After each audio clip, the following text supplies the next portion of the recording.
Totally unbiased AP Top 25 reaction. Week 7, let's get right into it. Ohio State, Miami, Oregon. I think that Oregon is a better team than Miami. However, if you want to argue that Miami has a better resume because of their wins over Florida State and South Florida, I totally agree. And Notre Dame, I would totally agree with you. So I'm fine with putting Miami at 2. Ole Miss at 4, Texas A&M at 5, Oklahoma at 6. Oklahoma doesn't feel like the 6th best team in the country, but I don't think you put Indiana above them. I don't think that you put Alabama above them. Honestly, Texas Tech might be that team. They dismantled Houston. Great win for them. Alabama did have a great win over Vanderbilt. That doesn't make me think any less of Vanderbilt. There are tiers to this. Alabama is in that better tier. Georgia, LSU, Tennessee, they were all on byes last week. Not really. Georgia played Kentucky, but pretty much the same thing. Georgia Tech at 13.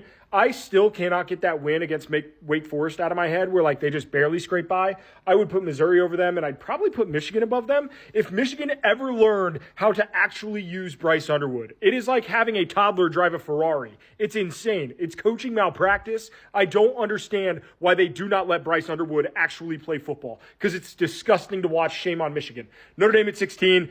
Just one of the ugliest games I've ever seen penalty-wise against Boise State. Illinois at 17, which we're kind of really forgetting that ass whooping from Indiana. But one game sample size, so it is what it is. BYU at 18, still a little high for me. They still have not beaten anyone, but I will give them credit. You win all your games, you do what you're supposed to.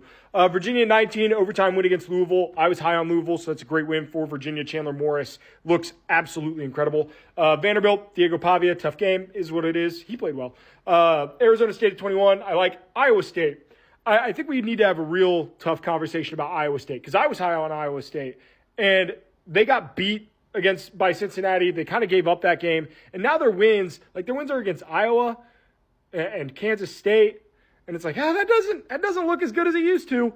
Then Memphis, who is finally getting the respect they deserve, they should be in the top 20. It's insane that they are sitting down at 23. South Florida 24 and Florida State 25. I'm pretty much fine with most of the top 25, but let me know what you think in the comments.